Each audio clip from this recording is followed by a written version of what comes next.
Hello, we are Digital Life. Our amazing team consists of Smriti Kumar, Alejandra Luna, myself Amy Nguyen, and Tina Nguyen. Our device that we'll be presenting today is an assistive device for the hand that provides an opportunity for children with congenital deformities to play instruments and to do daily tasks. In developing and even developed countries, birth defects and congenital anomalies are a persistent cause of disabilities for children. As a matter of fact, more than 7.9 million infants are impacted by some form of congenital deformity. To an extent, this number is actually an underestimate, as there's a lack of counted and reported data in developing countries. So here are some different congenital deformities. The first one is polydactyly. A baby is born with more than 5 fingers on one hand, with the 5th finger being a tissue and non-functional digit. The next one is syndactyly. It involves 2 or more fingers that do not separate when the baby is still in the womb, and so it results in webbed fingers during birth. The next is radial club hand. It is a hand that turns inwards, which limits the wrist range of movement. The focus of this project will pertain to the congenital hand deformity known as symbrachydactyly. Now, this is a condition where children have shortened or webbed digits.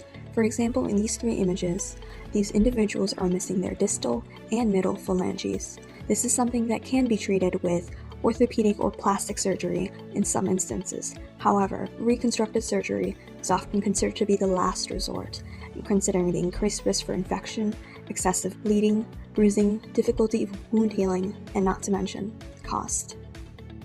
The stories of those with such congenital hand deformities show the impact of this condition on real lives.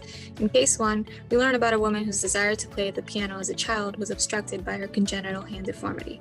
As an adult, she struggles to imagine herself feeling comfortable enough to wear an engagement ring. Here, we see how such conditions deprive people of many acts that provide belonging and happiness. For case 2, we have the story of Jose. When he was a child, he was often teased about the way he looked. Of the few friends that he did have, he was afraid of losing them. As a result, he would stick his hands in his pockets as such, and this is something that he still does to this day. However, as he grew older, he developed some confidence to try new things. Just last year, he picked up weightlifting. However, he had to stop because of the excruciating pain in his hands. He tried to contact a few companies about gloves, but no one had ever gotten back to him. This is where Digital Life comes in. Digital Life is a low-cost, 3D printed, non-invasive prosthetic that provides individuals an opportunity to give life and meaning to their fingers. With Digital Life, we value autonomy and obtaining every ability to live a fulfilling life in peace. Digital Life aims to present children with congenital hand deformities the ability to pursue their passion in music, namely the violin. The unique feature of interchangeable fingers will allow flexibility for many different applications, including the ability to play other instruments and perform various everyday functional tasks. This makes Digital Life a prosthetic that offers children functionality, independence, and the ability to express themselves in art.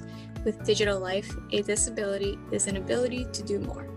When talking about prosthetics for the hand, a good company to reference is Naked Prosthetics.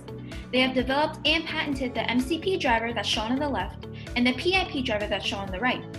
The MCP driver is targeted for people who are missing whole sets of their proximal phalanx, and the PIP driver is targeted for people who are missing 1 or 2 of their distal phalanx.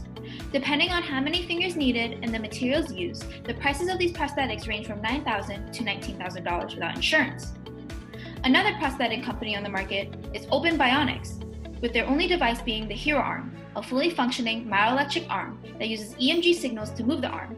The starting price of this is $3,000.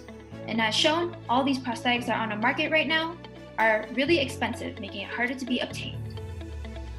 Our plans with Digital Life are depicted in the following sketches. Currently, the materials we plan to use to produce one 3D printed prosthetic include TPU plastic filament, cotton fabric for an optional glove, and Velcro. Our choice of TPU plastic was narrowed down after learning about TPU plastic's flexibility and low cost.